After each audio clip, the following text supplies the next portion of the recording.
Getting Gamer G on. Hello!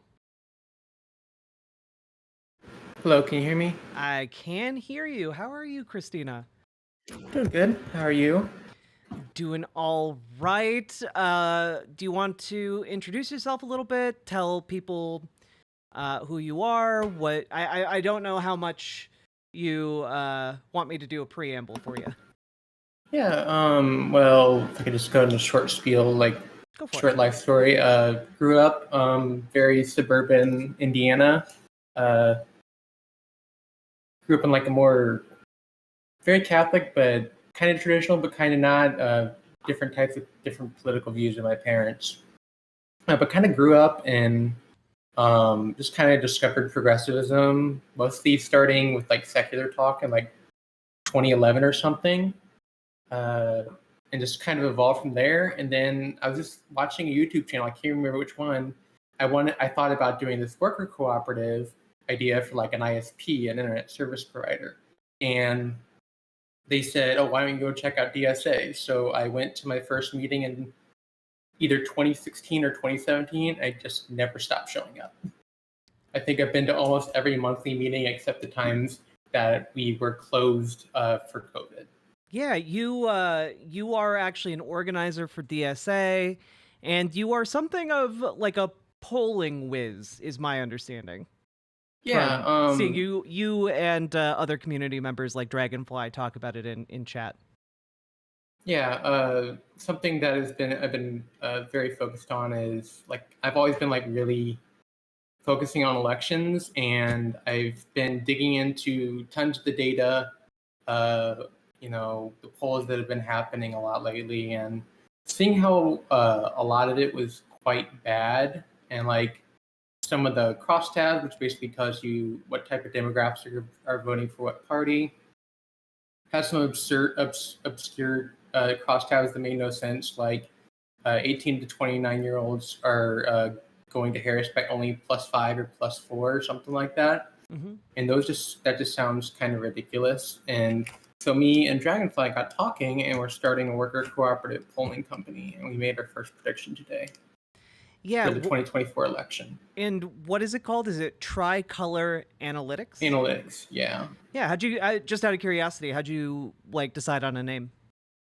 Dragonfly kind of came up with a couple different names, and I chose. I said, "Hey, Tricolor Analytics sounds good," and it's about shifting red states to purple or blue or however you wanted to find it.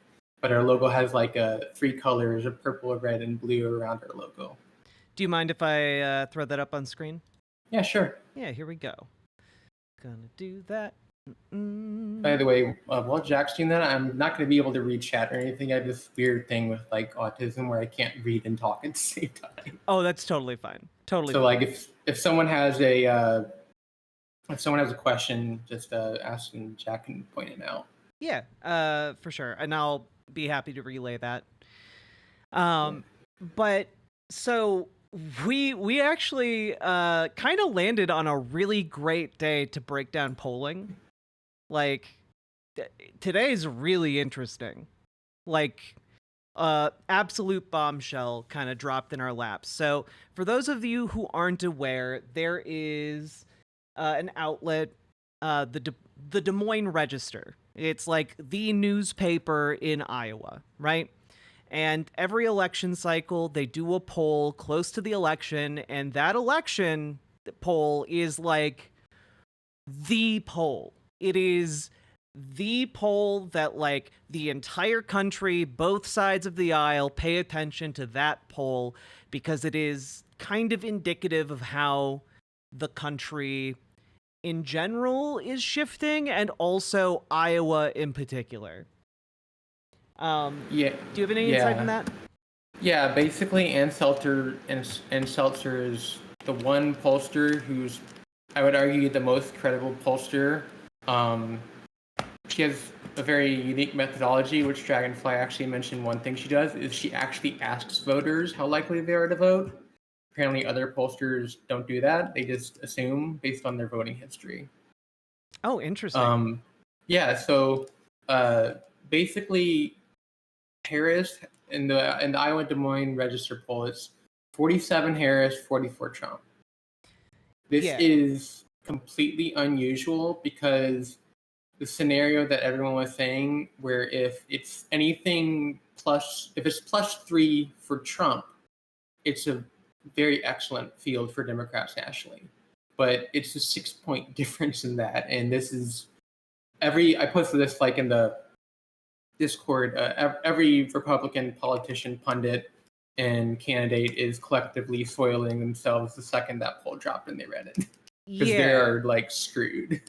And I've just been noticing some things over the past week that kind of indicate that the Trump campaign in general has been getting some pretty negative internal polling, like resources being diverted away from Pennsylvania, Donald Trump canceling appearances there, and which indicates that they got some really bad internal polling that indicates their time is better and money is better used elsewhere. And so like there so for people who don't know, both political parties also do internal polling that is private and not released to the public, in order to like figure out where to spend their money and their time, etc. And so sometimes when it looks particularly good or makes their opponent look particularly bad, they'll release that. But otherwise, you just kind of have to like read their actions and try and figure out what exactly is going on. And from the fact that like Republicans have not released their internals, as far as I know, I think it's looking pretty bad for Trump in a lot of swing states right now. Yeah, so I did notice that I think Trump released an internal leaked a while ago. It was only +1 or a couple points Trump. And if you know anything about Trump, which I'm sure we all do watching this stream, Trump needs to be happy at all times and satisfied, which means that the polls are designed even more than like completely partisan, like Rasmussen polling, to favor Trump. And the reason that I thought that all the polls were kind of like skewed in Trump's favor was Rasmussen polling, which is known to be very partisan, pro-Republican, pro-Trump, like to an absurd degree, is polling better for Harris than like other mainstream pollers. So there's something seriously wrong with polling going on. But if you look at, I've been pointing out that you need to stop looking at the polling for everything. You need to look at the other indicators, which first one is fundraising. Harris has destroyed Trump in fundraising, $1 billion in 4 months. Trump, I think, in the last quarter only got 40 million. In the last quarter of last month. Harris's volunteers is skyrocketing. I think she has over Dragonfly can confirm the exact number in Florida, but 150,000 or something, which, if my calculations would add up to how I've ran races, that's like upwards of 1 million votes flipped. But that depends on if you're hitting doors that are already going to vote Democrat or not. So they're not going. The Harris campaign is not going to release like how good they're doing, obviously. Yeah, no, like I will say though, one of the other, it's a lesser reported story, but I think that if Harris wins, it's going to be more widely talked about after the election, is that prior to this Des Moines Register poll coming out, the Harris campaign quietly sent Pete Buttigieg to do campaign in Iowa and appear on like their local television shows in like kind of the Iowa media circuit. And apparently like he's done quite well there, and I would imagine that after the election he's going to get a lot of acclaim if Kamala Harris does indeed win, and which I believe we're both kind of on the same page that she is very likely to win here. Yeah, we can talk about the individual states that we made our prediction for in a bit, but I think another thing to indicate is, I think the thing that really sealed the deal like it's over, besides the Des Moines Register poll, is particularly the majority report caller who called in a couple of days ago and they put the video up. A caller called in and went undercover on Trump's campaign, like this Trump Force 47 swamp the vote, whatever. Really? And he went undercover with a friend, and they went on a phone banking session, and there was not a single phone banker on a national call for swing states. And let me tell you, if I was just running like a state campaign, because I've ran races, I've won races, and as campaign people. But if I ran a campaign that bad on like the state level, I would either resign or fire everyone on the team, and then like literally high school seniors or college freshmen can do better jobs than others be doing. And I think the big thing is we're running into what's nicknamed the dictator's problem, where Trump has basically fired everyone competent because they tell him don't do this, like don't say that Madison Square Garden rally. And I think that Trump has just burned out every single person that would tell him what to do, that he's just doing what he wants. And I think a big sign of that is that he's doing campaigns in like New York City, in New Mexico, in Virginia. I really do think that Trump's narcissistic brain makes him think he's winning those states. Oh, yeah, I think that I think also like it's indicated in the fact that he's apparently when he's doing his like weird music dancing ritual now on the campaign trail where he just is like, let's play some music, huh? And then he like stands on stage for like 20 to 40 minutes, just kind of gyrating. Apparently that's his personal playlist. Like that's his personal playlist that he'll play when he shows up at Mar-a-Lago on like, in like the ballroom. Like he'll just like go up and put that playlist on. So like apparently I think that's also indicative because like if any person was able to tell him don't do that on his campaign, they would be doing that. Like that is not a good look. It's not a good campaign strategy to just weirdly stand on stage for an hour. Yeah, I'm seriously wondering, like, I've been saying this for all year. Trump's mental and physical health has just completely declined, and I'm not a doctor, and he's not going to release his doctor's info in his health record. But there has been a sharp decline in everything, his rhetoric, his rallies, his rally size, and it's just indicative that he's fallen off. And I do think that they just play that playlist just to keep him happy, like you hinted at. That they just play that to keep him happy because I think he just stops talking because he doesn't care as much anymore. So he just plays the playlist and stands there. And I think that like the diehard Trumpers that are at the rally are staying there because they're trying to stay obedient. Like they can't leave until he does. Yeah, it's like I mean, apparently this is also something that cult leaders will actually do, where they will just play a song that gets them kind of like in the mood to do their cult stuff. Like they have like their rituals. Like it sounds weird, but apparently this is a thing that they do, and like it kind of enforces like obedience, like you're saying, in their audience too, because they then feel like they need permission to leave. So it's like a weird power move, I guess, but it's not like endearing to new people, which is kind of what he needs in order to win. Yeah, I really think that Trump has exhausted all his base and has lost a lot of them. And I think that one thing people really don't think about, and I didn't think about it until I saw a chart about this, but 2020, how chaotic it was. Trump's ground game was quite good on 2020, and Biden didn't have canvassers. And historically, like Republicans, out of like all registered voters, get maybe 28 to maybe 29 or 30% of the popular vote. That's including people who are eligible that didn't vote. In 2020, he got 31%. Biden just got 34%. It was a massive turnout. And I simply do not believe that Trump is going to improve from 31%. I think he's going to fall. And the fact that turnout is even higher than it's going to be in 2020 means Harris is going to have a wider gap than if they just moved at the same pace. Well, and enthusiasm is at Obama levels, which is very high. I don't know if people, there are a lot of younger folks coming into this election, but Obama was the guy who revitalized like youth interest in politics. And a lot of people believed in Obama, and he led to like huge amounts of people turning out that wouldn't have otherwise turned out. And I feel like what we're kind of seeing here is like more people are turning out this election cycle than turned out during like the Obama years, is my understanding. And also, enthusiasm is higher for Kamala Harris significantly than it was for Joe Biden. And so like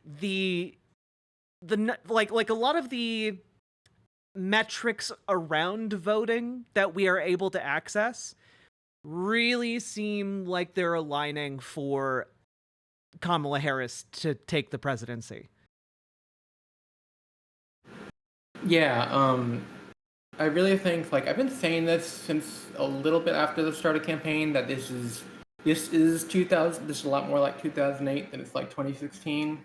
Not only is like the factual data coming out showing dim enthusiasm, just the crowd sizes, like the fact that Harris could just openly say his rallies are small, people are leaving. Yeah.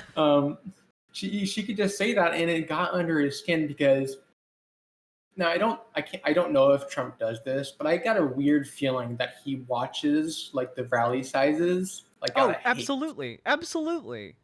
That man is driven completely by spite, you know? Like it's his thing. Like he still thinks about Obama at like the media correspondence dinner making fun of him like from 12 years ago. He still thinks that he's running against Biden a lot of the time. Yeah, I mean, you know, it really, I make a joke about it with like the Wolverine meme touching the photograph of Joe Biden, but like it really is like that. He's still bringing Joe Biden up in interviews today. It's weird. But you were talking about like the lack of Trump volunteers this time, the lack of a ground game. And the story from this past week that really stuck out to me when you mentioned that was apparently Elon Musk hired people to like canvass for Trump, but didn't tell them that they were going to be canvassing for Trump until after they had signed NDAs. And then like the working conditions were abysmal and like they were being threatened to like it was very bizarre, which I don't know if people can put two and two together here, but like you don't typically have to like threaten workers in like terrible working conditions in order to get them to canvass for you. That's typically not what happens. Yeah, usually people just ask you, "Hey, do you want to canvass?" Or if you're on a text list, "Hey, do you want to canvass?" You don't, unless you're seeing like the back end data, like what's called VAN for the Democrats, Voter Access Network. You don't need to sign NDA. If someone asks you to canvass for a campaign and they ask you to sign an NDA, do not volunteer for that campaign. Yeah. And also something else about like, just when I saw, like, I'm going to keep bringing this up probably, but Trump had 0 phone bankers. When I was helping win a city council race, keep in mind this is maybe, I think the vote margin was like 1,000 maybe that he won by. But we had like 7 or 8 phone bankers on regular phone banks, I think twice a week in the past month or two of the election. And we had like half a dozen canvassers every weekend, and then a couple canvassers during the day. There were 4 to 5 canvassers days a week. And this was maybe, I think, 3 or 4 months of campaigning, because like we hit that a little bit late in this process, but we won with hard work. Congrats. But just thank you. But basically, just hearing it just astonishes me that you can run a campaign that incompetent. But I said, part of it is like I don't even think it's incompetence. It's like active maliciousness towards people who might otherwise help them. You know, like apparently with this with these poll workers that Elon Musk hired and made sign NDAs, they were then driven like hundreds of miles away across state lines. So if by the time they got there and had signed the NDAs, like they couldn't say no. They were literally kidnapped into canvassing for Donald Trump. Like this is not at all something a healthy campaign does. And like also to put that point, I mean, just to think, I've been following Trump's failure of the campaign for a month or so now, as things that have come out. Trump gave like I think $50 million to Charlie Kirk. I'm maybe getting the dollar number wrong, but he gave a bunch of money to Charlie Kirk, about the same to Elon Musk PAC. And then stories come out like weeks later. Oh, they're doing nothing. Like there was a Republican like party official in Arizona who came out and blew the whistle that they have no canvassers in Arizona and that this is like the same in other states. And like you said, Obama had an army of volunteers, and Obama had Democrats from 2005 to 2009 were running what was a 50-state strategy. So they were focusing on a bunch of states. Obama literally had this massive volunteer base called Obama for America, and specifically in my state of Indiana, we had people. Some of Obama's volunteers would come in from Chicago into the Northwest, more urban areas of Indiana to pull out votes. And that's how Indiana flipped blue in 2008 is because of volunteer efforts and outreach. And I think that something that I cannot understate enough, and this is especially true on local and state races. Mm-hmm. You need a volunteer base. You cannot pay everyone to canvass. The people who are likely to canvass and phone bank for you are often not going to care if you give them a check or not. And they're probably going to do a worse job if you're paying them, because then they're like, I don't want to be here, but I'm just getting paid. Yeah. So it's just you need a strong volunteer base and like people you can rely on and say, hey, can you come canvass for a couple hours this weekend? And people show up if you ask them enough, or if you ask enough people. Yeah. Just real quick, can we take I want to go back to that Des Moines Register poll that came out. Because I want to really hammer home to folks how big a shift this is. Because Iowa has typically been an incredibly safe state for Republicans. Like, to the extent that in 2022, like, the Des Moines Register, like, polling had Republicans up by 12%. Like, it wasn't even close, you know? And if we go back to the last presidential race here, this is from one of the analysts at Cook Politics. They found that, like, in 2020, Republicans were up 7 points in Iowa. Harris is now up 3. You know, like, this has not been at all in the cards since 2012. Like, this is a historic 12-year shift. It's big, and it also represents like a 6-point shift from last time. And if that is indeed repeated in other places that were typically considered Republican strongholds, we're looking at a very different like electoral map than a lot of the polling up to this point would lead us to believe.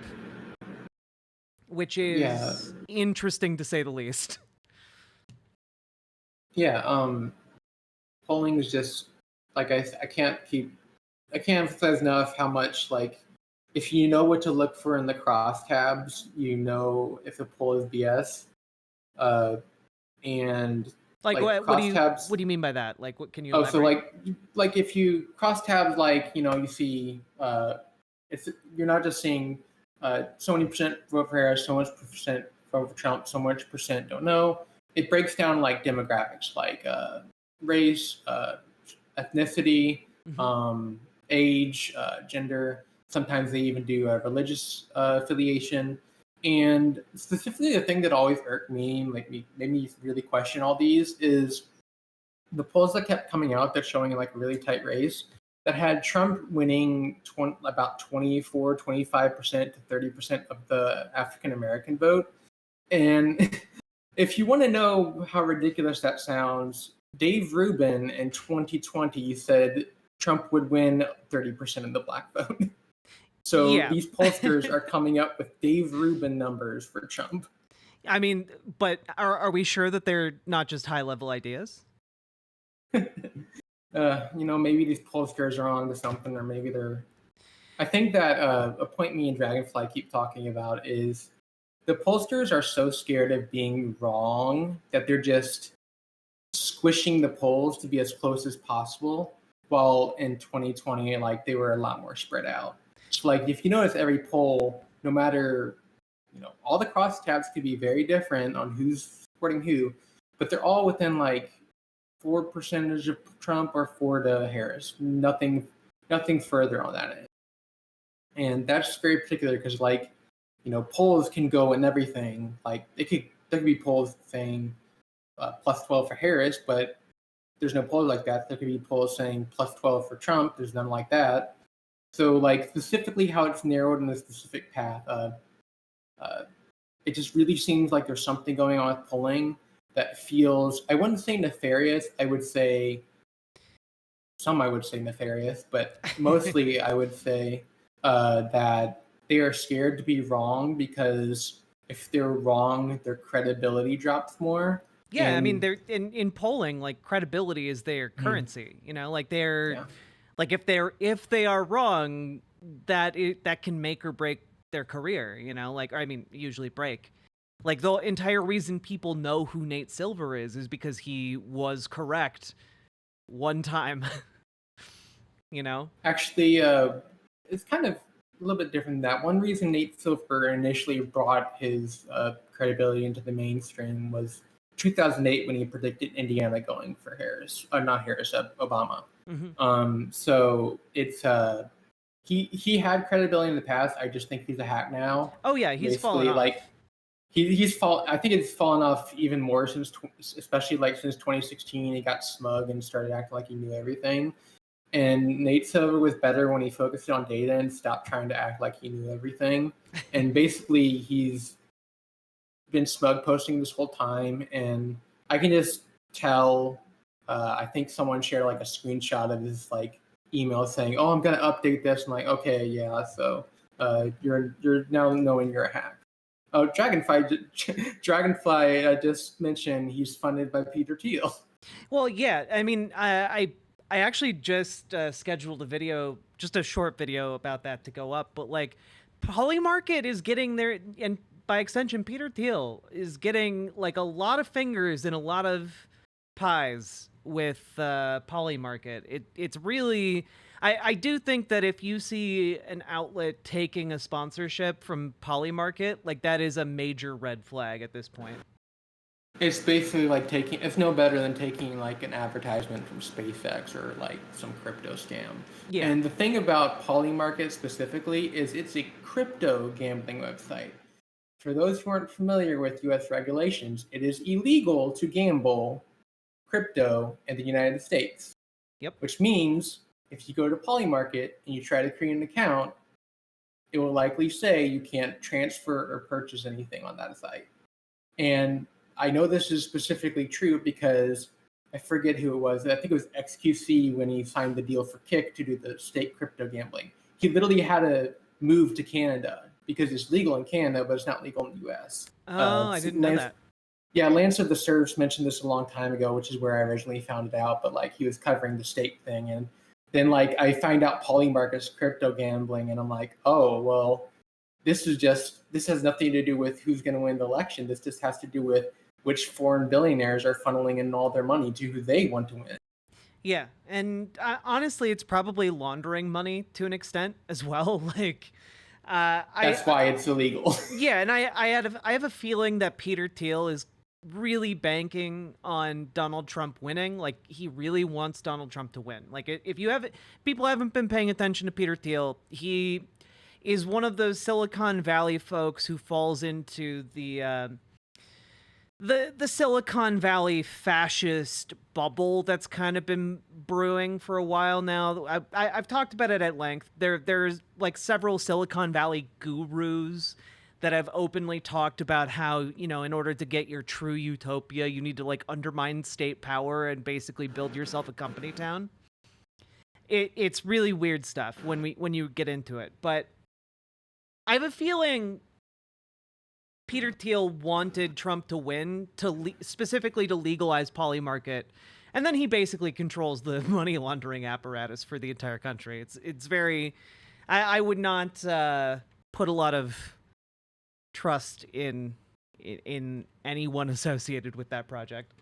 Something else to remember with Polymarket is since like it's shady in the US and kind of illegal to do, he doesn't have to like pay out your money if he doesn't want to. He can just take your crypto. Like this is how the crypto scam pump and dump schemes work all the time. True. And I think a big thing is I just call them techno-feudalists because that's what they are. There was an article years and years ago about, I think it's called Survival of the Richest. Highly I recommend Google the article Survival of the Richest. That sounds who wrote it. That sounds like a Yanis Varoufakis term and article, if I'm recalling. I think it's a little bit different than that. But basically, this guy who like does, I forget what he was contracted for, but he's like some security or analyst firm that is like really special, like he's high related. He basically wrote an article he was invited to an event where he has no, I'm not trying to scare anyone, so like don't think this is gonna happen. But basically he went to this event and he he wrote about how like it started out with normal tech people wanting to know this and that about the future, and then people started to ask weird questions like how do I control my security guards when they want food from me if I'm running and I'm like, oh, like it's a really good article. I can't go into it all, but it's a really good article to understand what these tech bros really think. They're basically the prepper techno-feudalists that they think they're going to be like warlords. Like the Reddit CEO said something like, I'm not going to be a slave. I'll be like the slave master or something. I can't remember the whole phrase. Don't sue me, Spez.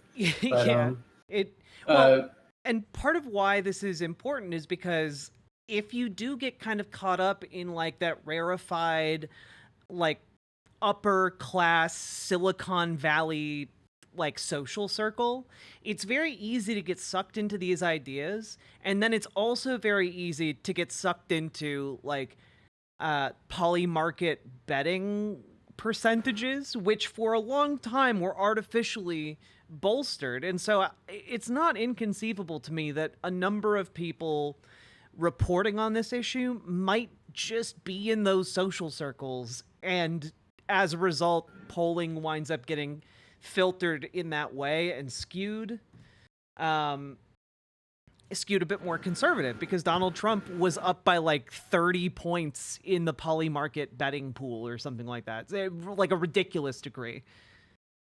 Yeah, my hot take is that there's a lot more foreign money from either Russian, Saudi, or both billionaires funding poly market specifically to give Trump an appearance of an advantage. But I think that's a waste of time because I think the election will be called quicker than 2020, and it's not going to be close. You know, as the title says, Kamala Harris is going to win.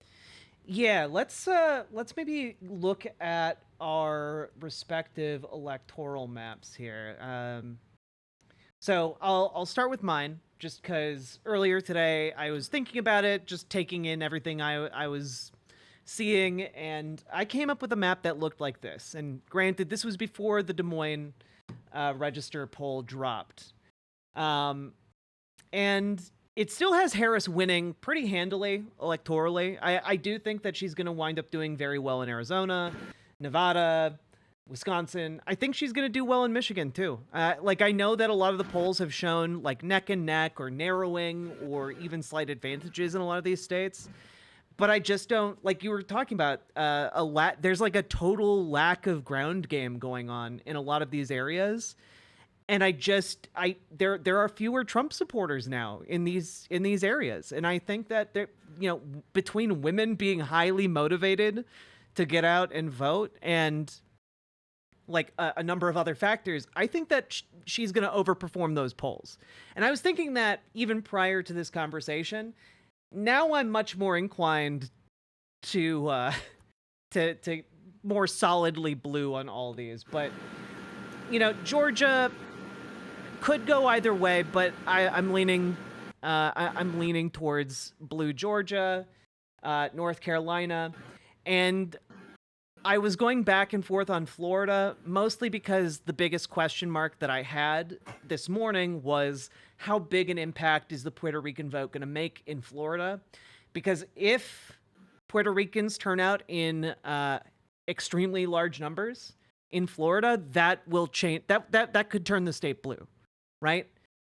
But that depends on if they actually turn out or not. And a lot of the polling from Florida hasn't really been clear on that. So I put it slightly red. But in my mind, that was always kind of a toss-up. But let's... can we take a look at yours? Is that all right? Sure. Can we throw that one up? The official prediction? Yes. Let me just make sure it's the official prediction here. Let me make sure it's the correct one. Okay. Yes, this is the official prediction here from Tricolor Analytics. Okay. So this is your official prediction for 2024. And we do disagree a little bit in our official prediction here, but again, this was made prior to the Des Moines Register polling. So yeah. This was like and less than an hour before it dropped. Yeah. And like for the most part, I agree with all of this, but the big difference between our two is that you have Texas going blue. Can you explain that thought process? Yeah, so I think one thing that needs to be understood about Texas, and I've been reading up a lot on this, Texas has more registered Democrats than Republicans in the state. So Texas Democrats just need to turn out at the same ratio as Republicans do, and they can make Texas blue. 2020 did not go so well in Texas for Democrats, but it got closer. I do think there were some shenanigans, specifically because Ted Paxton went on Fox News and said to whoever host he was talking to, Texas would have gone blue if it wasn't for me. So I don't know what he means by that. Texans may be able to piece that together on their own, what they know about Ted Paxton. But I think Texas is finally going to shift blue. Specifically, there's a really high turnout in urban areas in Texas coming in early voting. Rural red areas of Texas, like specifically like more deep red, are fizzling out. They are losing all of their what are called super voters, as in the ones that will constantly turn out. But urban areas keep churning out constant voters. Are they losing these super voters because of like COVID or what? So there's just not that many of them turning out. When I say that they're losing them, is that they've exhausted their options. Like all the super voters have either already voted or like they're like basically there's only so many super voters you can have because only so many people are constantly voting for the same party all the time. Okay. And the specific red strongholds are like dwindling out over the past couple days, and it hasn't gone up. Another thing is in Texas, I think the abortion ban specifically with I forget I hate that I'm forgetting the woman's name, but there's a lot of stories in Texas about their total abortion ban causing a lot of problems. I will say I think that the silent majority vote is definitely on the Harris team. Are you referencing Navia Crane? The 18-year-old Texan who died after being denied abortion care?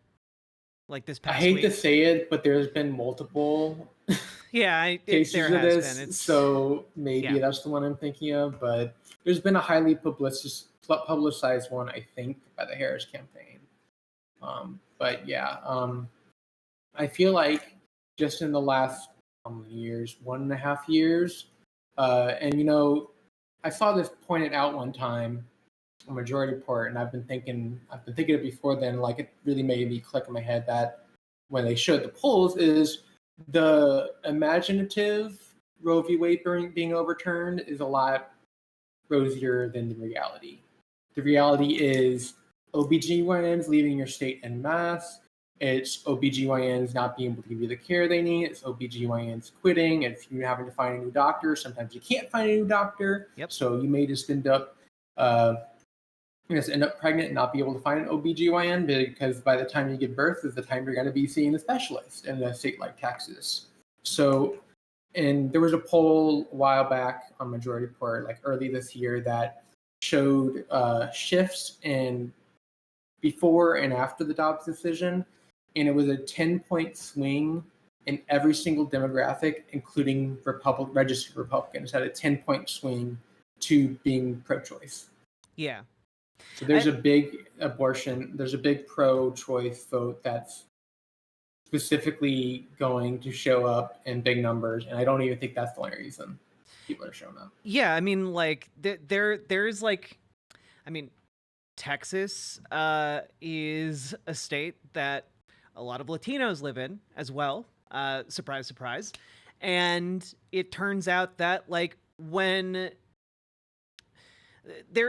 Donald Trump has made inroads with the Latino community over the last several years, right? And it turns out that when suddenly Latinos are confronted by, extraordinarily racist and derogatory remarks that are being made on the approval of the Trump campaign at like the closing arguments of the 2024 election, other Latinos also get motivated to turn out. Like there are a lot of other like kind of factors aligning here that I think people aren't paying necessarily enough attention to. I talked the other day a little bit about how LeBron James specifically called out the very racist watermelon joke that comedian told as well, that hasn't been getting as much attention from mainstream media, but it's getting a lot of attention in like the African American community. Like there are a lot of these different groups that are being activated in ways that they wouldn't have otherwise been. And I think that it's gonna spur a lot more turnout specifically to spite Trump. In people who might have otherwise just kind of been like, I'm gonna stay home. It's a lot of trouble, whatever. So I agree with you here. And I was also still skeptical that earlier today, let me put it this way, I was skeptical that Texas would go blue. I know that it's been shifting year over year towards Democrats. That's why, for example, Colin Allred is in striking distance of, unseating Ted Cruz. But then this Des Moines poll dropped. And the Des Moines poll is basically that, for me, that's what seals, like, we're officially in kind of crazy town. If that shift is replicated, from my point of view, if that shift is replicated in Florida and Texas, those states officially go purple. Like, those states have a fighting shot of being Democrat this election cycle. And suddenly we're looking at a really, really wacky election day in a good way, like an actually wacky election day where, like, what else is on the table if that shift is replicated in other states? Do you want to talk about the landslide map, or do you want to talk about Texas more? I was curious. Let's talk about Texas. What else do you have on Texas? Sorry. Yeah, so no, you're fine. I really think that the Latino vote has not gone as much to Trump as media is reporting. I do think Trump's Latino, I'm not like super familiar, but as if someone is like familiar with like, Latino immigrants, a lot of them from Latin America, it's a very Catholic oriented country, area of the world. Like there's a lot of Catholics in Latin America. Mm-hmm. And Catholics, as a practice, are more against abortion. So I have always thought that there's a contingent that may be, at minimum, holding stay on to Harris, on like basically I don't think that Trump is winning as much Latino vote as reported. And Trump also said he was like going to win a bunch of the black vote. Like I said, you know, Dave Rubin saying 30%. Now the polls are saying 30%. I think a big thing we can't understate is the celebrities, like you said, LeBron James coming out saying this watermelon joke is absurd and absolutely horrendous and disgusting. You should vote against it. I guarantee you that the leftist who goes viral on Twitter over, you know, saying like crazy things sometimes Mm-hmm. has less impact than LeBron James's one tweet. Yep. Like that. I guarantee you, because like a lot of us leftists, and like, you know, I tend to have a lot of problems with Harris personally. I think of course, she's not a progressive. She's not a socialist like I am. But I think that often, and this is, everyone to know that we all live in a very specific bubble. It's more important to talk to like regular day people who are like your neighbors, who like talk to them how they think the election's going if you think they're not like crazy MAGA people. I notice in my area, I'm fairly very diverse area in my city, and it is I see a ton of voting signs. Like we have like go vote signs and stuff. I see them all over the place. And one specific thing I've noticed is like you see all these celebrities coming out to endorse Harris over the comments. And I feel like it's one thing for Trump to say some of them are good people, but they're all Mexicans and they're all arbiters and everything. There's only so much you can hide by playing it off. When you come out and bring up like watermelon jokes from like Yeah. the antebellum days, or talking about Puerto Rico being a floating isle of garbage, which if anyone knows anything about Puerto Ricans, they are very, very proud of Puerto Rico. Yep. And I think those two things are also really going to hurt Trump. And like, they're just saying the quiet part out loud right now. Trump has been October surprising him constantly, nonstop. I think the Madison Square Garden rally has just basically rallied all the troops, all the celebrities who were holding out. Like, screw Trump, we're going to endorse Harris. And even like, I know like people sometimes like to play with, oh no, this impression rate's better on like this terminally online person. And I'm like, you got to imagine who's following who, like regular, non-political, apolitical people who may not even remember when it's election day are going to see LeBron James post that and be reminded that they hate Trump and are going to go out and vote. Yep. I mean, like this is like the week before the election. We're like 3 days out now. Like people have shorter attention spans, but like the week before the election is basically like this is it. Like they're being inundated with messaging reminding them what the date, what is at stake. You know, people are bringing out the big guns, you know, this week. So yeah, it does really seem like I can see where you're getting at here. Like the polling, even among like shifts towards Trump by like overall minority groups, you're saying could be skewed as well. Yeah, there's certain ways that like things can be skewed, and you know, I'm not sure how it could be happening like this. They just could be getting wrong data or finding a wrong methodology of getting these. But like I said, like the plausible deniability factor that's just barely kept Trump on with some minority groups, like Latino groups and some Black voters, African American voters. That's just been ripped off in the past month. Like, there's no way you can come back from Trump making the jokes about watermelon and floating isle of garbage, and like, how do you spin that? You don't. I mean, people have said this about Trump all the time. You can't spin that, and they do. But this is literally something where they're just saying, and like I said, 1830s slavery era. Like, I'm shocked they're not bringing out minstrel characters at their show, because this is just who they are now. Yeah. And No, I I really mean, do, you're yeah, not wrong. I really do think like even among a lot of white voters, I know personally, like let's put it this way: my grandma, a little backstory. My grandma grew up in Catholic in southern Indiana in the 1930s and 40s. If you know anything about southern Indiana in that area, the Klan was very, very active. Yep. And if you know anything about the Klan, Ku Klux Klan was just they hated Catholics just as much as they hated African Americans.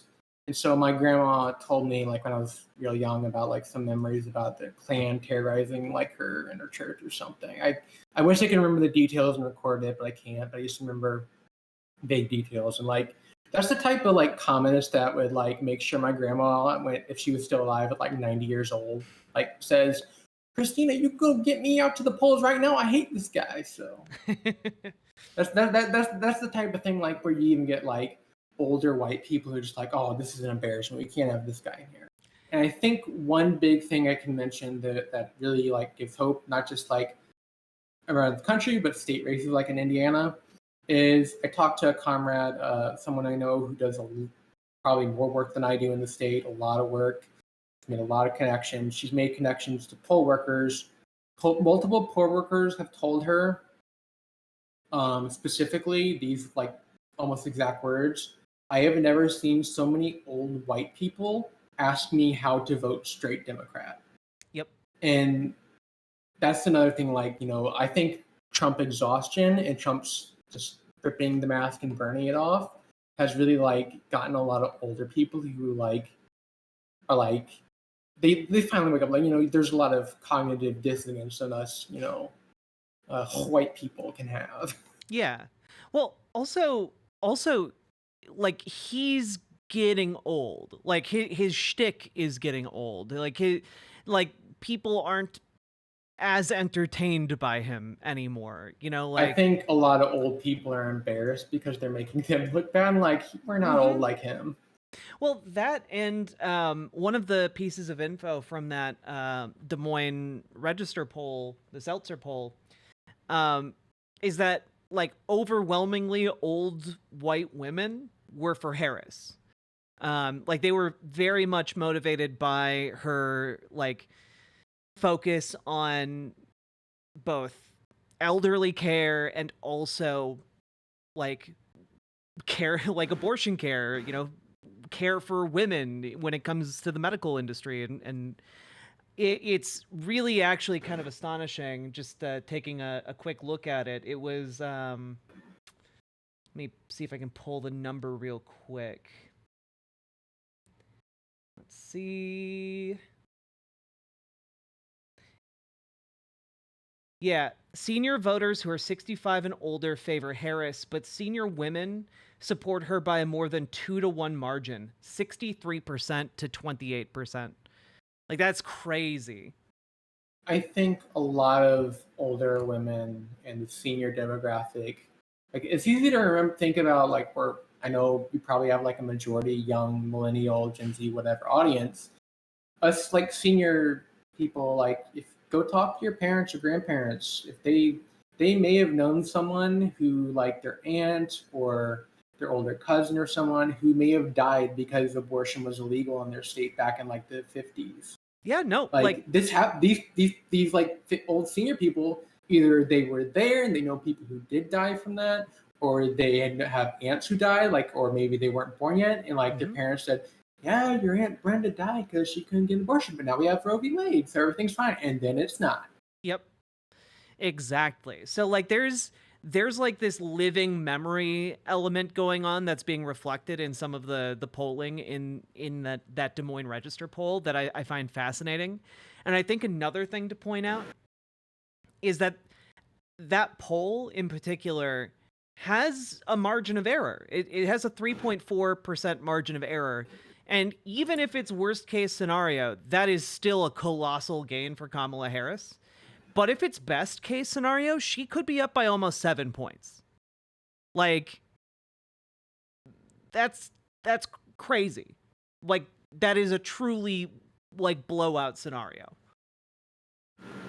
Yeah, I don't see Just the one thing to understand is Ann Seltzer is really good at her job, and she has literally no reason to herd, because she specifically stakes her credibility at being good at Iowa. So I think, like we talked about, the living memory. There are some people who are old enough to either remember learning about in school when they were young, or heard from their uncle or their dad, or maybe their older cousin, or I don't know, maybe their grandpa, who like served in World War II and saw the rise of fascism. Maybe, people who grew up in New York.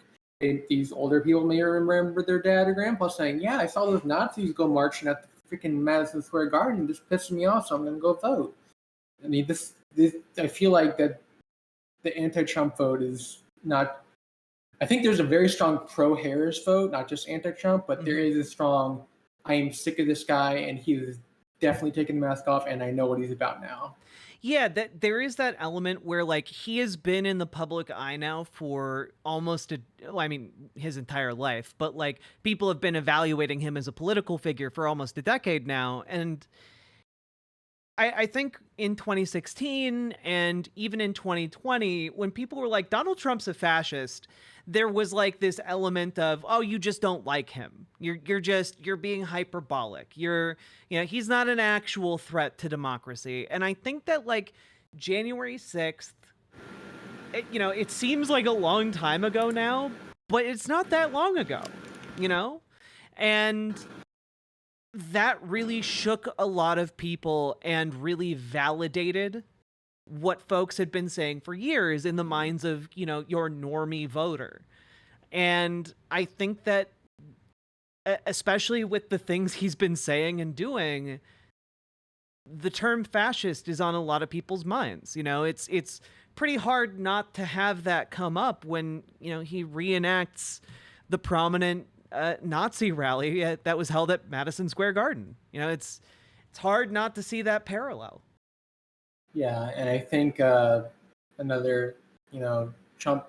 I think one thing that's hard to forget about, like us millennials, is like if there's any Gen Zers in the audience, Trump has been like in your political life your whole adult life.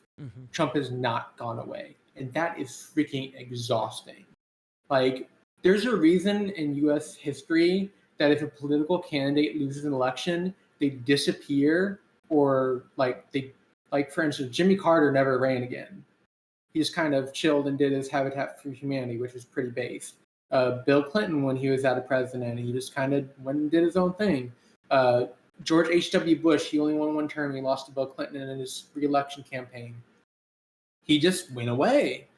Trump just hasn't gone away, and no one likes a loser, and no people voted to get rid of him in 2020, and he's done a lot to hurt his credibility. And I really think January 6th, specifically for like the upper crust liberal professionals who like esteem ourselves on being like a liberal democracy, but they may not like vote all the time because like, oh, I live in whatever state, everything's fine here, and like they see that, and like that motivates them a lot. And I think Biden was not able to hit on that a lot. I still would have given. It's hard to tell because Biden dropped off a long time ago, but I think that Biden still would have had a chance to win. It just wouldn't have been as likely. Yeah.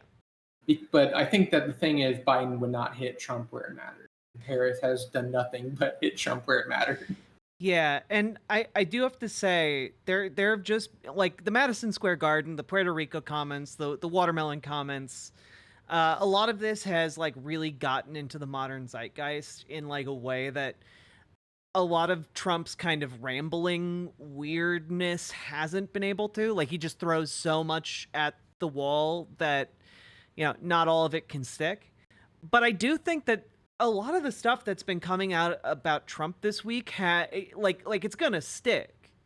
Like the other day there was a story that came out about how like Jeffrey Epstein talked about how Donald Trump was like one of his closest friends, and demonstrated an insider working knowledge of the Trump White House because they were still on talking terms, even though Jeffrey Epstein had already been convicted of being a prolific pedophile. And today, and this is new, and I'm just kind of want to pick your brain on it, but like just today, the Daily Beast got a hold of more Jeffrey Epstein audio, and where he says, quote, "I was Donald Trump's closest friend," and like went on record talking about how Donald Trump like literally fucked his friends' wives, and the first time he had sex with with Melania was on the Lolita Express.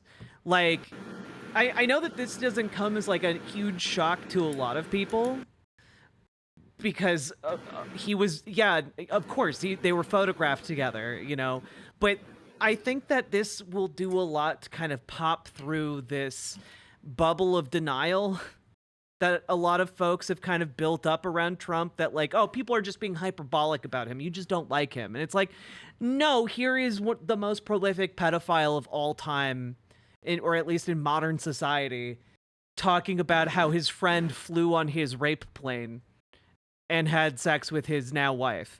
Like that's weird. That's weird. It's weird. It's off-putting. And I think that in this upcoming election, we're going to see a lot of Republicans that in past elections have been highly motivated to vote for Trump, who are just they're not going to switch to Kamala, but they are going to stay home. Yep. I think stories like this are just going to demotivate Trump turnout in I think a not insignificant way. Just wanted to hear your thoughts. Yeah, I think that one big thing, and Will Kale pointed out that chat, thank you, the grab him by the pussy video that Trump said, the Access Hollywood tape, is literally just making it around Gen Z circles. And it's easy to forget, like, a lot of Gen Z were like high schoolers or like even like late middle schoolers in 2016. And I mean, people who can just now vote are like they were 10 years old when that happened. They weren't they didn't know about it. Yeah, they didn't know, and they can just vote now. Like, oh my god, I'd never knew he said this. Like, that's how long Trump has been annoying us. This long that things he said in his first run have just disappeared out of the minds of so many new voters. And I really think a big thing on that is like there's a lot of people who like. Oh yeah, so sorry, I was losing my train of thought. Yeah, I got it. I specifically remember a comment I often think about. Like, there is a line that Republicans and conservatives draw before saying, "I can't deal with this guy anymore." Specifically, the comment was years and years ago. I watched a Secular Talk video who was covering a very racist Steven Crowder video.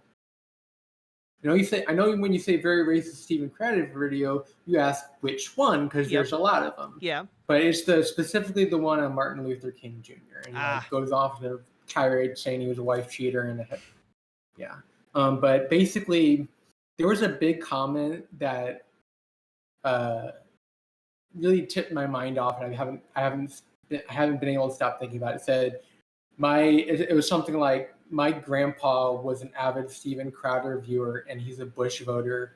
He said this is the thing that said this ain't right, and said he's unsubscribed from Steven Crowder. Like, there is a line that even like the normally conservative Republican voter goes, where it's like, I can't deal with this guy anymore. Yeah. And Trump is it. Like, especially the latest things, and like you said, people don't pay attention till it's close to the election time, and I think a lot of people don't realize that people are probably like just reading headlines and deciding who to vote for now if they haven't already voted. Yeah. And that's why like October surprise is a thing, because most people aren't paying attention to the race until October. And if they are, they're probably only watching the debate, which I think the debate reminded a lot of people who just memory hold Trump that, oh, this guy's loud and annoying. Yeah. So like people forgot like the trauma and constant news cycle of scandal after stupid thing that he said and embarrassment that he did. That's really like going to, I think it doesn't just play with like older conservative voters. I think it's going to play with a lot of like apolitical people that are like, frankly, just want him to shut up and go away. Yeah, and They are sick. It's Trump exhaustion. This is why people do not run for president a second, third time if they lose. yeah, and just as a point of clarification, um, like when we say there's a line for conservative voters, do we mean that there are going to be zero conservative voters this time around?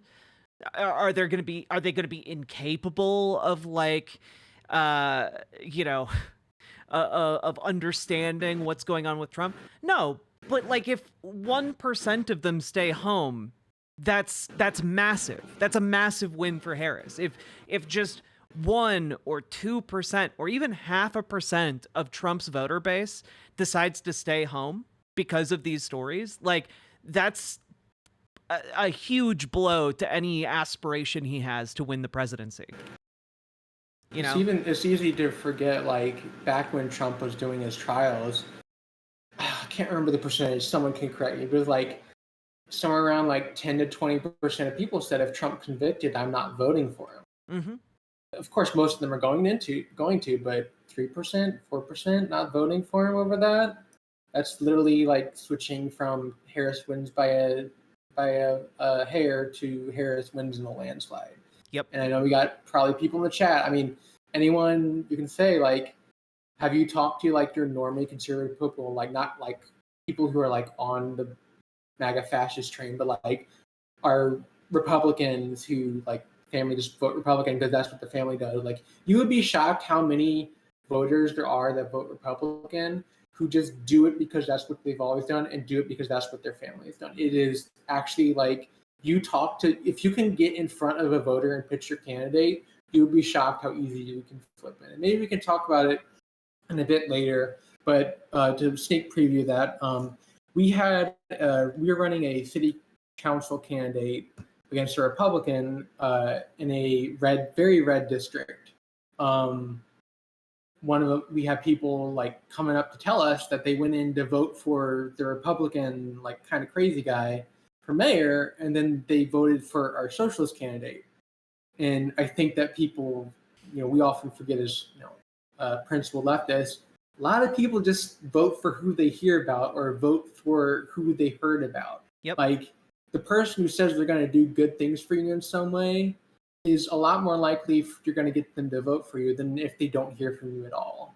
Yeah. And they often like wouldn't hear from another city council candidate because frankly a lot of small local races don't really campaign.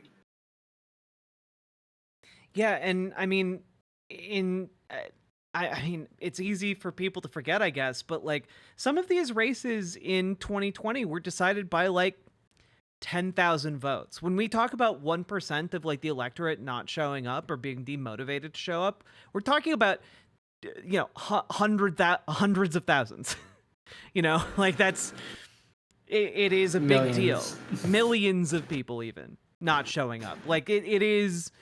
That is a massive swing. So if like any one of these stories leads to 0.5%, like that's just shaving down any potential margin of victory to next to impossible. Yeah, I think another thing, I know a lot of like people who are like leftists are going to disagree on me, but Harris has drastically expanded her base in a positive way. And I know she has lost some votes on Gaza specifically, but talking with people who weren't going to vote for Harris, like, I think it's easy to forget, like, there's a lot of noise made online for people who aren't going to vote for Harris who also didn't vote for Obama or Hillary. Like, there are just, frankly, a lot of people out online who are right that Harris needs to change her policy on Gaza, but we're not the type of people that we're going to be reliable voters. What I have noticed specifically is like I read a lot of random subreddits just to kind of see like what are regular people are thinking. Like, I've seen a bunch of posts saying, my daughter who's like 21 years old or whatever is now fired up for Harris when she didn't even want to vote for Biden. Like I've seen half a dozen cases of that in the last month or two. And just these are just comments. Like this isn't votes, just like comments. There's like a giant magnitude of that. Like I feel like there is a energy that people who are new to politics and young, who at minimum progressive and not socialist, who like Harris and just who want to see Trump gone. Because like I said, Gen Z voters have known nothing in their life before the Trump. And I think a big thing is a lot of Gen Z voters, they think that Trump won because of Hillary was a woman. And if you knew anything about the Hillary 2016 campaign, that is not at all why. No. That is typically a pretty huge liability. I think we are actually in a time right now in a unique window where like a woman is positioned very well to win. But I think that might be unique to 2024 in a way that like wasn't really in the cards for 2020 or 2016, frankly. Like unfortunately, we covered a clip a few days ago on the show about how I think he was a Georgia barber who was being interviewed by CNN to talk about kind of black voters who, like, in real time on live television, realized that women can, in fact, be in charge of things. And that happened in real time. Like, that is that inbuilt assumption that has never really been challenged for some people is only now just being overcome. And I think it will get a lot easier post Harris. If she does indeed win on Tuesday, which I do think she will, it'll get easier for a lot of people to imagine a woman actually being in charge. Yeah, and I think that you just need to underscore, and I want to try and like shift to shifting demographics in a certain way. Go for Specifically, one big cause, COVID. Like, I think since we've stopped tracking COVID deaths, it's really hard to tell. But someone did a calculation on, like, I forget what, I was on Reddit somewhere I was talking with. Basically, someone did a calculation, like, statistically how many specifically baby boomer age, like I think it's like 60 plus or whatever, died since 2020 alone. And it was like a few million. And like, I think it's easy to forget how many people there are in the United States because we all like spread out a lot. That must be from all causes, right? That's from all causes. Yeah. But I think that you have to remember, even if there was no COVID discrepancy, more baby boomer voters were Republican, and so more passing is just less Republican voters. Yep. I think, and then more young people coming into the process, and they're more progressive and liberal, and I think that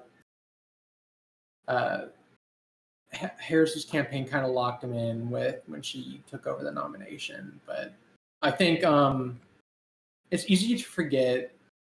Like, and just one more point before I move on, but I think that's a big reason why in addition to being pro-choice and Dobbs' decision, that being just COVID has frankly tilted the electorate of seniors more favorable to Harris simply by the fact that if you're older and you're vaccinated, you're likely to make it.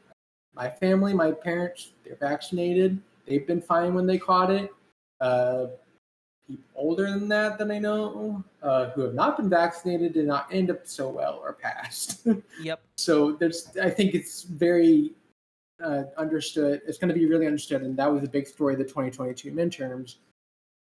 I think the biggest story of the 2022 midterms was both COVID kept killing off Republicans because they wanted to get vaccinated, and the second one was there's a very large proportion of Republicans who just think voting is fake now since Trump said it was. Yeah. There's a very large portion of Republicans who would vote for Trump now in 2024, but they think everything is rigged and they're just not going to vote. This is a thing. Like, if you go into like the depths of MAGA world and like their posts and like their TikToks or whatever, and these are like diehard QAnons. This is not a psyop that like leftists are doing, although that would be funny. They just like say the elections are rigged and like this. They really do believe stop the steal. They really do believe 2020 was stolen. Yeah. And they have, and a lot of them, like half or more Republicans think it was stolen. And even if just a tiny fraction of them have taken up this belief, they're not going to vote. In addition to all the more normie conservative Republican voters who just like Trump is too much. I think it's like creating a perfect storm where Harris creates this massive momentum with young voters, peeling off Republican voters who are just sick of Trump or can't deal with him anymore, or plus the lack of enthusiasm for Trump, where people are just going to stay home. I think like we're looking at that was our prediction map that we had. But do you want to move into the landslide map that we can talk about? Yeah, just one last thing to kind of hammer home your point when it comes to Republican voters, MAGA folks, genuinely believing that the election is stolen. Like, again, you have to think about it in percentages rather than like as a whole, because most Trump supporters will probably go and vote, right? But keep in mind that to them, that is an act of cognitive dissonance, that the election is both simultaneously stolen, but also, and it's rigged, but also every one of their votes counts, right? But there is also a percentage there that cannot overcome that cognitive dissonance, and instead is like, well, it's all rigged anyway, so I'm going to check out. They're still supportive of Trump, they're still supportive of MAGA, but they do not, like, these people genuinely believe what they are being told. They are trusting of the Republican talking heads that tell them that the election is rigged. And so they are like, well, I guess nothing matters then. I'm just going to stay home, grill and chill. Like, it's not, and it doesn't have to be that, 50% of them don't show up on election day. Again, if only a 0.5% of them don't show up on election day because of that, that is a huge blow to Republican efforts to win the election. Yeah, and I think instead of moving this, after I mentioned this, we can move the Senate map I'd like to talk about. Okay. I think a big thing to understand is there's a lot of like leftists or liberals or progressives who sat home in 2016 because they thought Hillary was going to win. And it's like the same mindset where you think, oh, it doesn't matter. And then Trump won and we saw what happened. And then a lot of them have just like become more reliable voters. I think that like seriously, like go like read the comments on Fox News or like dive into like I do this a lot where like I just go into like these obscure MAGA circles where like I read what they're saying because like I want to know what they're thinking. I'm very curious about like what the fash mind is thinking. Mm-hmm. And I do know specifically, and one reason that I don't think a January 6th part 2 is going to happen again is because these people are extremely disorganized and they also buy into another lie Trump and Fox News said, and how they think everyone trying to do any sort of like rally or anything is Antifa, because from a report I got from people who actually monitor these fash groups, they basically anytime, this was a long time ago so it may have changed, but basically anytime anyone tried to stage a protester, they all got called by others as feds and just to trust Trump. Like this is what they're thinking right now. This is not the type of mass organizing that happened after the election day in November 2020. It's just a completely disorganized people who are hopped up on Fox News and MAGA stuff and whatever stuff that Newsmax is showing on the side of their screen like gold. Yeah. Landslide? Yeah, sure. Was that what we were transitioning to? I'm sorry. Do you want to do landslide or Senate talk? Let's do Senate talk. We'll end on the we'll end on the potential landslide that is in the cards. Cool. Here we go. Boop. So this is what we're looking at from again, Tricolor Analytics Senate map. How did you arrive at this? Let's go. So me and Dragonfly arrived at this consensus map. We originally had Florida going red. We changed it to blue simply because we think that the Puerto Rico comments are going to push the Democrat over the edge. And I think something, let's talk about Montana for a second. Yes. John Tester is, how do I put it? He's the type of guy who Montanans want to see represented. Like, he literally ran his first campaign saying, I think the U.S. Senate should look a lot like Montana and not like, the guy who was running against, who was a carpetbagger. And, the scandals coming out and all. And, like, specifically, John Tester has raised a lot of fundraising that would indicate more enthusiasm for him. And as he's been climbing the polls again, I think he's going to barely narrow it out. He barely narrowed it out in 2012 and 2018. He seems to survive. I think he may barely survive this time, just because, that. On Texas and Florida, I think it's. I just to add on to that, I think that he's going to barely survive because it kind of a similar thing is playing out to the carpetbagger. Like, he's against like a big city businessman essentially who faked a gunshot wound and is lying about it.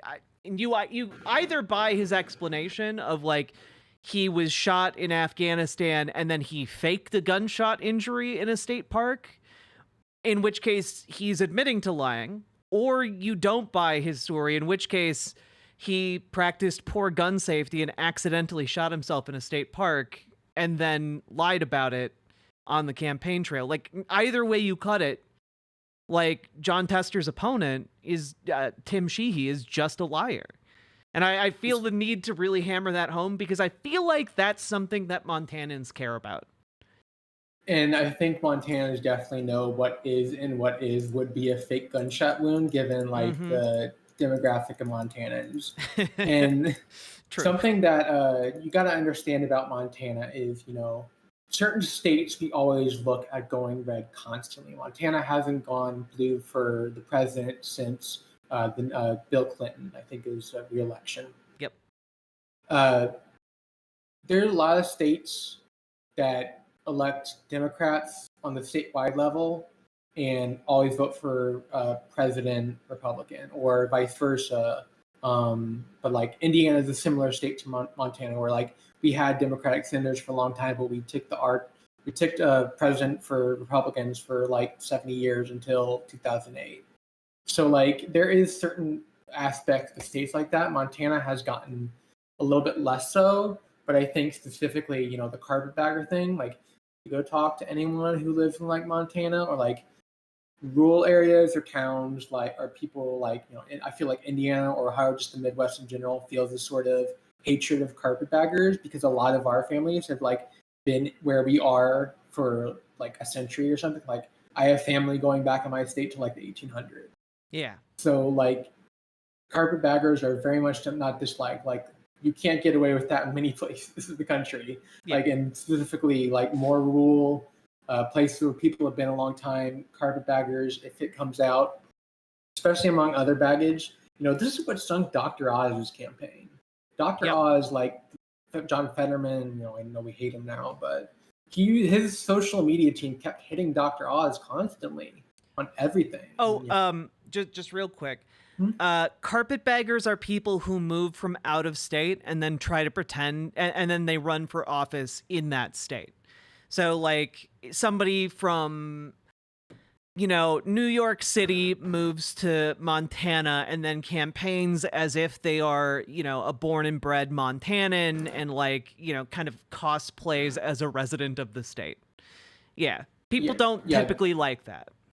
Yeah, I mean, like I said, like unless you're like in a city or state where a lot of people move in and out of, like I don't know, like New York City area, like this is not taken well. Like I think that it's something that we're going to be able to find probably every election cycle in the future is Republicans are carpetbagging everywhere.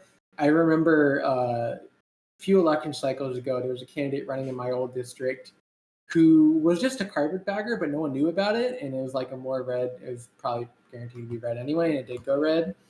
But like all Republicans have is like they just basically pump them out in like California, Texas, or New York, and move them to these red states as like political operators. Like they don't have any local sort of party. Like local state Republican parties are collapsing, and there's been stories about this going out in Michigan, Arizona, these state Republican parties are having trouble finding candidates.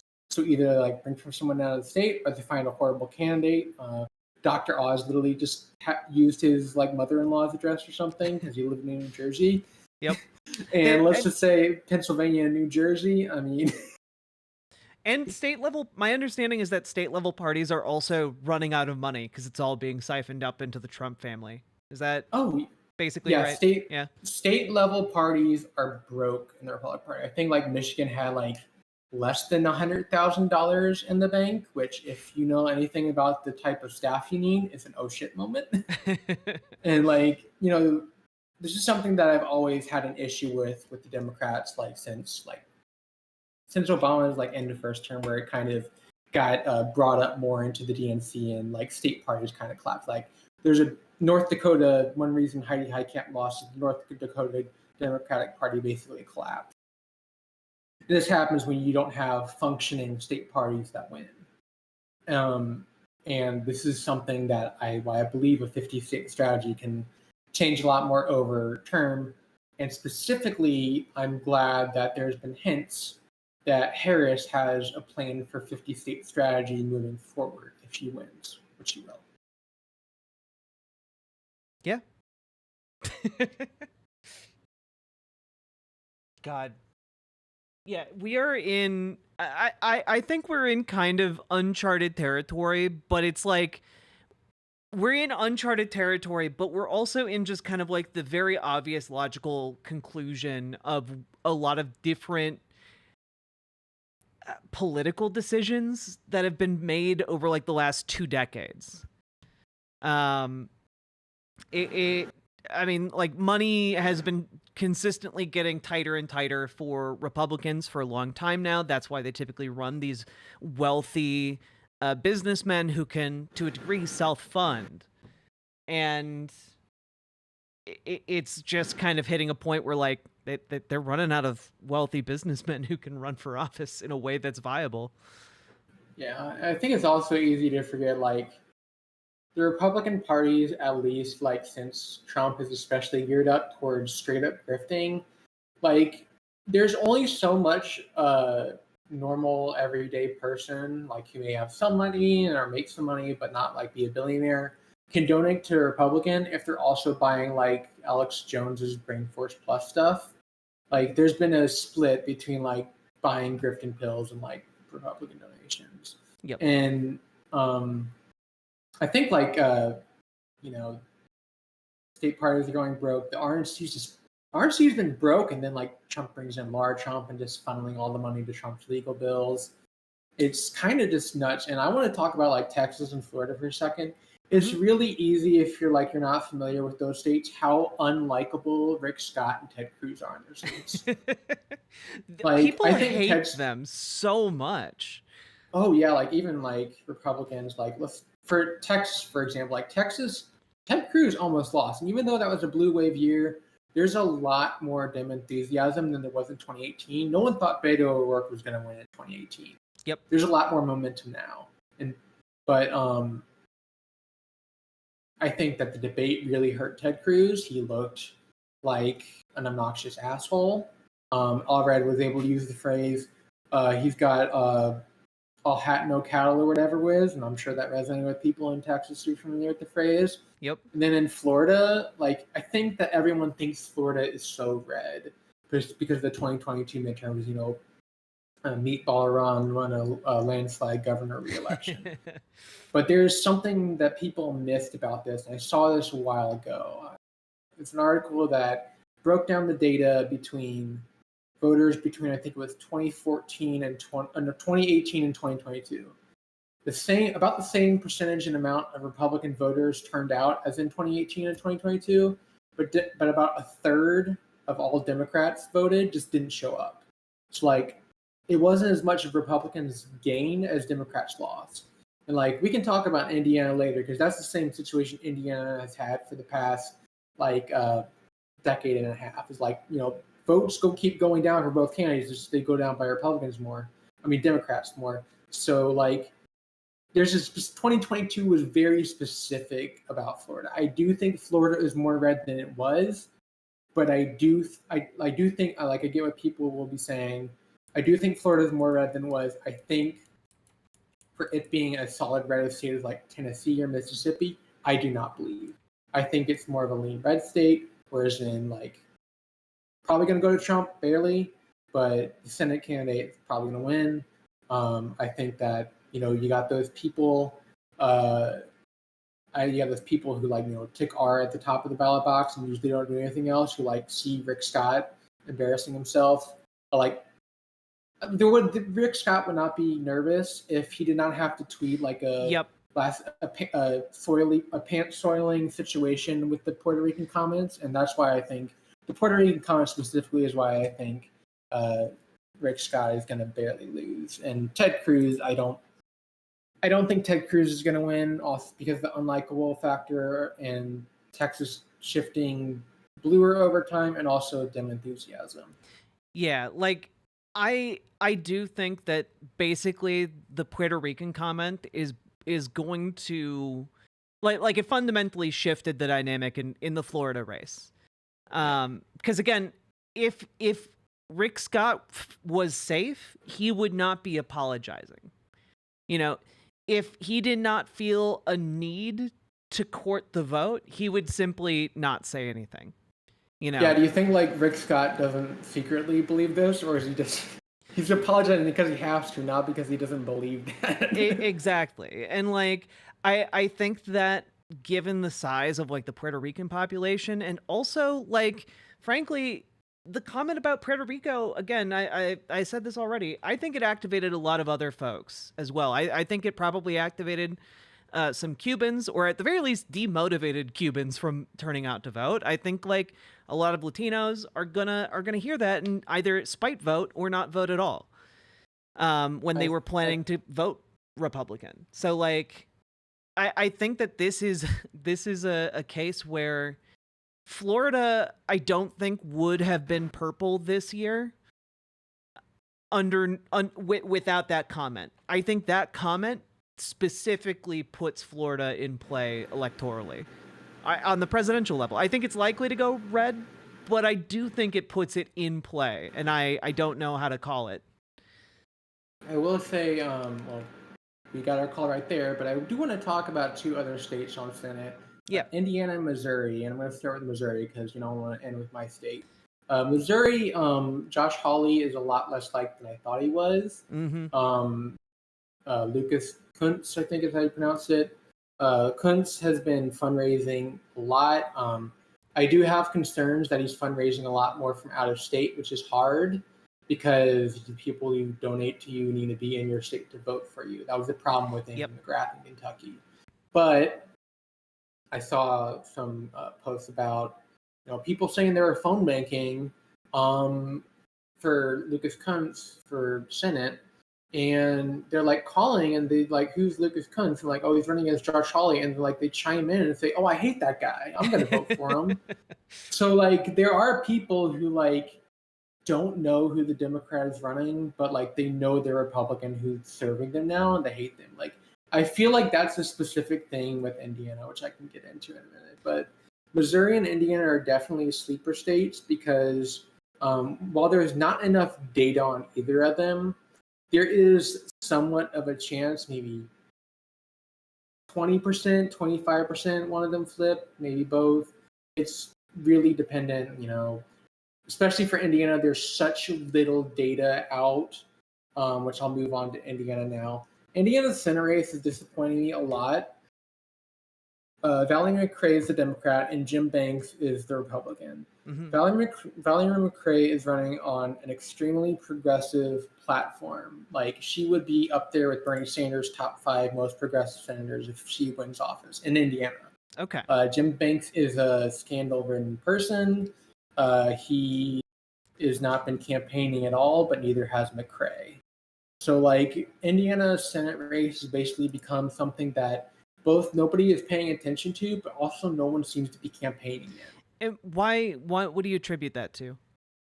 People just think it's going to go red. I think both. Okay.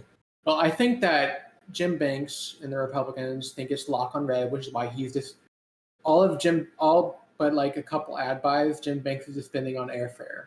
Like he's just traveling the country doing fundraisers. He's not spending any money on like campaign consulting. That's McRae very has interesting. spent some. Yeah, like he thinks he has it on lock. Most of his like expenditures, which you can check on the FEC filing website if you're interested in this sort of thing. He's just been spending a lot on airfare, and I'm like, why you spend on airfare? You can drive anywhere in Indiana in like 2.5 hours. So like he's not been campaigning here. McRae, I don't think has a strong campaign team. Is it because of a lack of funds? I think it's a lack of funds, but I don't have someone like on the inside of our campaign, so she may have a really good volunteer base I don't know about. She may not. But one thing I do know is if it is a sleeper race, McRae has been keeping her internal polling really private because if she releases them, then Jim Banks will campaign. Okay. So that's just like, Missouri has been like heavily funded on both Republicans and Democrats. Indiana's just been like nothing. Yeah. Like there's no like campaigning, there's no running. There's like very don't little know polling. There's no polling. There's a couple polls that happen. Like even the polls that have been done for the governor and attorney general race in Indiana, they don't even poll the Senate. So I assume McRae has done internal polling. I do not know if that's good. I know she met with Kamala Harris a while ago. I don't know what that ended up being. Like if she told her we had good internals, but never know. Yeah. I just think that it's like they're both sleeper races in the same way that Missouri, there's both like likely to go to Hawley just because more partisanship, but Kuntz is running a good campaign, but also like they're both like campaign. I don't know how Hawley's is. I know Kuntz is campaigning pretty well, but like I said in Indiana, just no one Senate race, no one's talking about or like even knows the candidates, and like. Yeah, it's just really disappointing because this is a race that could be won if given the opportunity, but it just hasn't. And instead, Chuck Schumer has been sending money to the Maryland race. Yeah, it is interesting. One of the things I noted when I was putting together my electoral prediction today was just that there is a shocking a lack of data when it comes to certain states that are assumed to be like Republican strongholds or even assumed to be Democrat strongholds. Though I would also note that like assumed Democrat strongholds typically are still like polled to some degree, have like a little bit of data to back up the fact that they're safe. And it really does seem to be that a lot of data in Republican states is just not being invested into. And I think that backs up the fact that Republicans are out of money. Like they're out of money. They're not spending it on polling places that they believe are safe. And one of the things about this election is that Kamala Harris has been able to raise so much money, but a lot of that money is going towards Texas, Florida, and like trying to shore up swing states as opposed to kind of what might be perceived more as like long shots in Indiana or Missouri, Yeah, I think that futures election cycles are going to be shown investment in. Yep. And like to just give a little bit of background history about Indiana elections, take you to like it's very interesting our state because like you can look at 2004 election, George W. Bush wins our state by 20 points. Democrat Evan Bayh on the Senate race wins in the same ballot by 30 points, 50 points ticket split, legendary ticket split. This is just the type of thing that happened, not to that extent anymore, but it can happen. 2006, extremely popular Republican who's still beloved in our state by our old folks, Richard Lugar. He's like a bipartisan moderate. Won in a landslide with 80% of the vote because Democrats didn't even bother to run someone by him. Yep. And then we had a senator win in 2012, but he kind of screwed that up with a horrible campaign re-election in 2018. And specifically, if you look at you can go to Wikipedia and check the direct numbers on this. If you look at vote counts from 2012 to the 2016 race to the 2020, the 2012 to the 2016, 2018, 2022 race, there's been a consistent decline in number of votes, despite the population's slightly going up of voting age. But like Democrats have lost even more votes. It's simply because Democrats in Indiana just stopped voting. Like it's known that rural Democrats just stop voting after a certain time. Yep. And turnout in certain bluer counties is kind of lackluster, which is looking to be record now. But I think that our attorney general candidate calls us a purple state with a voter turnout problem, which I love so much because we had the worst voter turnout rate in 2022 possible, and that was like plus 15 or something Republican, and like all of people all say like we're a complete red state when it's very interesting to give like a little background. What do you call it? Inside politics. I'm familiar with the type of politics the not head of the party, but like a higher up person who's making a lot of big decisions now. And I can't say much, but I can say they are very good at what they do, and they will be effective if given the opportunity. Okay. But just getting started in the last year or two, I don't remember when they started, but it's going to take time. Yeah, Brianna Huffman's talking about Joe Donnelly, who ran a horrible re-election campaign in 2018. Yeah. And the guy who won a Republican there is running for governor here this time, and I think it's really misunderstood in Indiana that the type of Republicans that we have here like aren't California or Florida Republicans. Like most of our Republicans are like Richard Lugar bipartisan types, like the type of like MAGA stuff. It flies in maybe some rural areas, but like you go to any like talk to like a normal Republican, like maybe of like club or bowling alley or something, they're not gonna like spout off like, oh, I hate all X, Y, and Z. So I mean, they're still like they vote Republican. I think there's a diehard party loyalty among a lot of Hoosier Republican voters. You can see that by ticking the top ballot off Republican and voting down ballot Dem.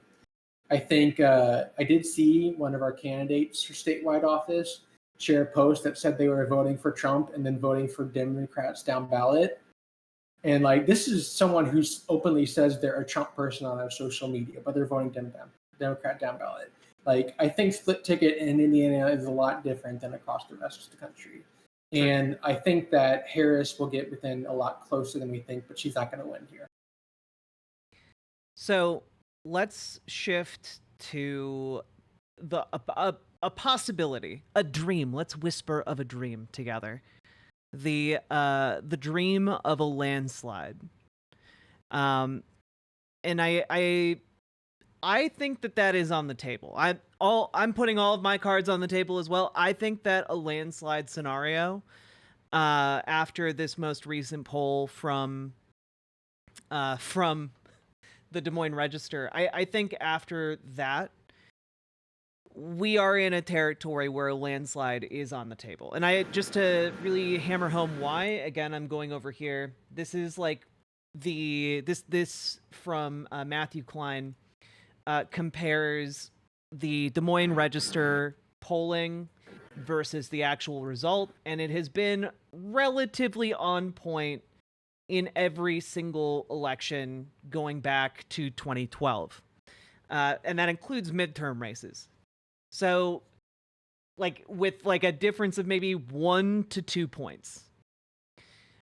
So, if this polling is replicated across state lines, we start seeing really wacky stuff happening. And I've talked about this a bit on stream, but I'm going to throw up your electoral map here that you came up with. This is your landslide scenario. Is that all right? Yeah.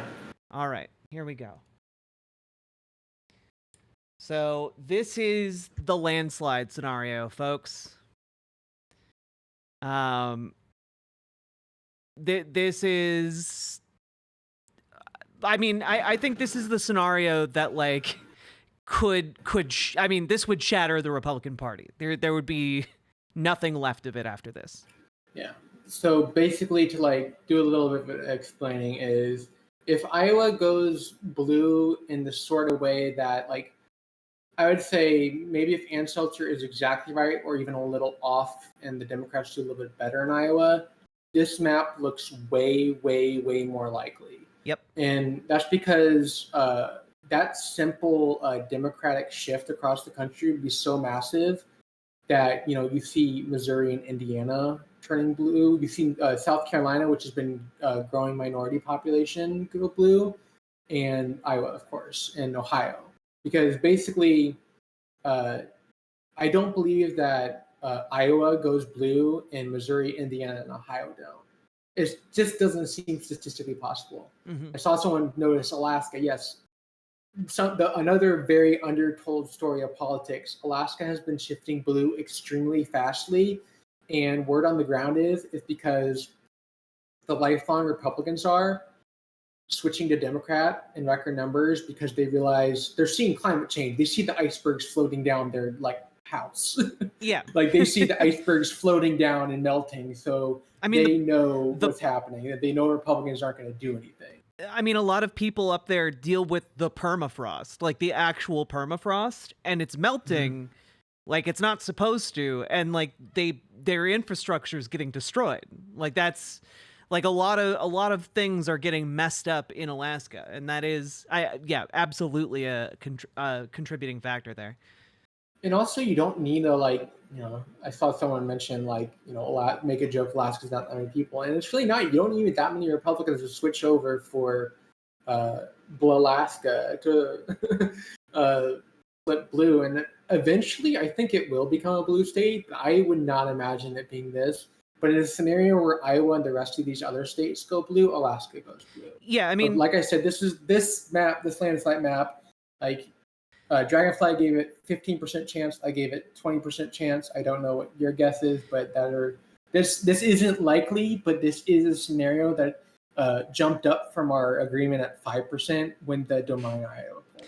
Yeah, I'd probably put it at about 15% myself, but like people have to understand, if Iowa shifted by again, I think the shift is 6 points to get from where Trump was to where Harris is now in the polling.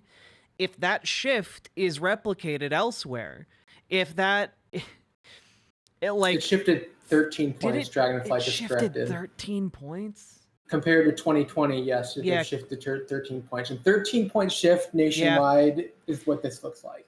Yeah. Yeah, like if this shifts to that degree, like we again, 1% of the electorate, like we were talking earlier, if like 1% of the electorate doesn't turn out for Donald Trump, like that's Kamala Harris victory right there, like just hands down. But if the electorate shifts by that many percentage points, this becomes possible. It's not the likely outcome right now, but like you start seeing wacky stuff happening, like Texas turning blue. And like if you think, well, that's a crazy outcome, keep in mind Colin Allred is currently neck and neck with Ted Cruz. Texas has been shifting blue for years.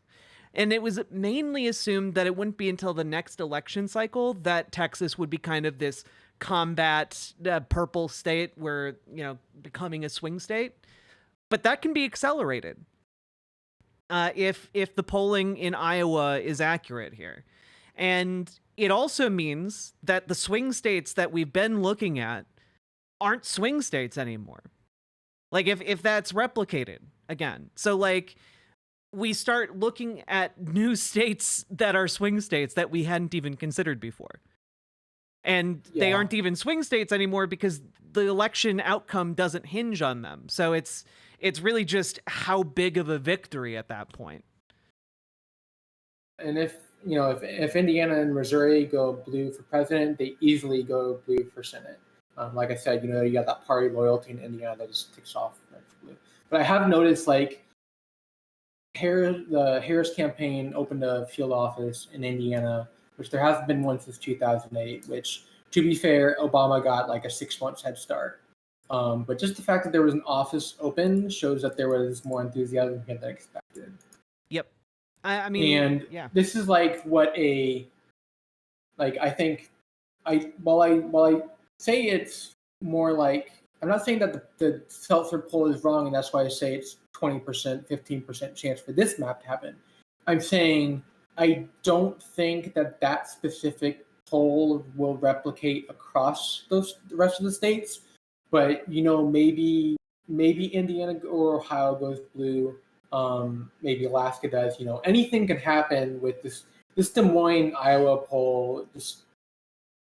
Ann Seltzer has so much credibility and trust that I just don't rely with people like the New York Times, that this really feels like Republicans are really doomed on a landslide victory. Again, this landslide map is likely not going to happen. Our prediction we showed earlier, which does have Texas going blue, is our official prediction, and that will happen. But this landslide map that's on screen is not likely to happen, but it's in the ballpark if that Des Moines, Iowa poll stretches across the rest of the country in those states.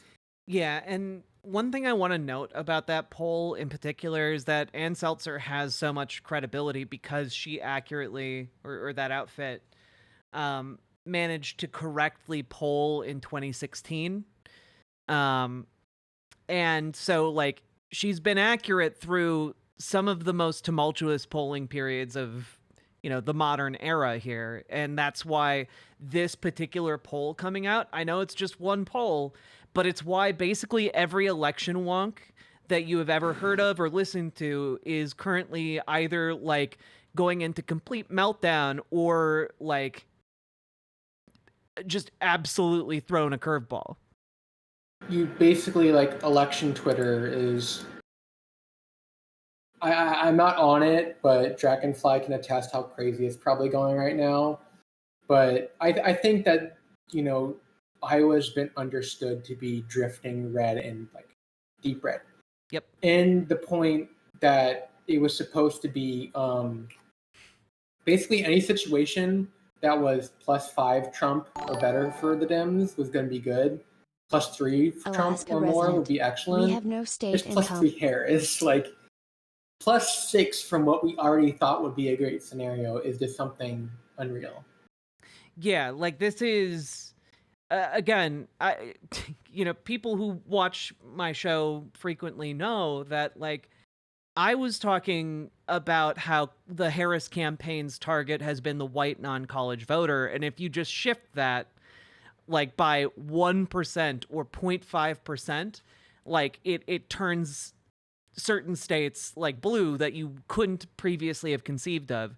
This is a much larger shift of like a much larger portion of the electorate than just the white non-college voter. That this is a seismic level shift. Yeah, I think a big shift is happening among, like I said, old voters who we've talked about why. Also, young voters are going to turn out more. I wasn't keeping track too much of like historic comparisons, but just for example, in Indiana, the under 30 vote is 4 times what it was, or 4 or 5 times. I can't remember. I don't know what it's up to now. It bounced between 4 and 5.5 times as much as 2022. So like youth vote is going to turn out. There's going to be a lot of factors on the Republicans, as we discussed why. And it's not even just like, it's just really good situation. And to a point where this landslide map becomes not just like I said, like a 1 or 5% chance, but a 15% chance. Yeah, it's it's pretty gobsmacking. I think might be an appropriate word for a lot of election folks. So if you're in Ohio, if you're in Indiana, if you're in Iowa, if you're in Missouri, if you're in South Carolina, go out and vote. You could be the one vote deciding your state. Honestly, you could actually, and again, one thing also to keep in mind if you aren't really putting a lot of credence into you being the one vote that might decide your state, keep in mind that if it is true, all those down ballot races are also in play. All of the down ballot races are in play in, Indiana, Missouri, Ohio. So if you have been kind of convinced to not turn out because you're demotivated because you think you're in a red stronghold, go vote. You could make the difference in your local area, in your state level representation. Let's go. Also, like you got to remember, you're not voting just for federal office. You've got different states have specific like some have just general assembly, some have state house and state senate, like Indiana. These are down ballot races that are affecting your life way more than your federal congressional rep will. You need to like vote down ballot them, and there are often things that you're not sure about that voting that you could be a big dissenter. Like we have, for instance, there's a big deal about 3 Indiana State Supreme Court justices who all voted to uphold the abortion ban in Indiana are up for attainment vote. I believe if the Democratic governor wins the election, all 3 of those judges will face a recall, and the Dem governor will be able to appoint 3 new justices. That's a huge deal. Keep in mind, Indiana State Supreme Court is not like the U.S. Supreme Court. There are only 5. So if all 3 judges are recalled and the Democrat wins, that means there will be a majority, which is where you get to go after things that you weren't able to go back on before, like the gerrymandering that they let held, like the preemption laws that keep strangleholding Indianapolis get banned. Basically, I can go into this later, but Indianapolis has been hamstrung by the Indiana Republican State Party for like a decade. I'll leave it at this. The city wanted to put up signs that said you can't turn right on a red light. Republicans came in and tried to ban the city from doing that. That's how petty they are. They do not let the city do any governing. But if the Republican supermajority breaks, which is likely to, and the Democratic governor wins, they can't just do that anymore, and then the city will actually be able to govern because the governor could just veto it, and they can't override the veto with the supermajority because they won't have it anymore. Yeah, and also, if you've been considering volunteering to do door knocking or phone banking or text banking, now is the time to go do that. Just like show up at the Democratic field office and be like, I'm a volunteer. What do you need me to do? And like, they'll find a way to like deploy you. Okay. Like now is the most useful time for you to actually do canvassing of any kind. Like Dragonfly has an update from the Harris campaign here.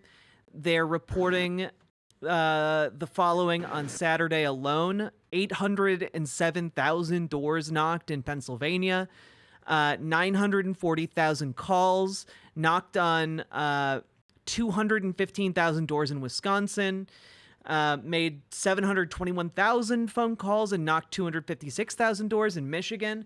Like, this is what having a functional ground game and volunteers can get you.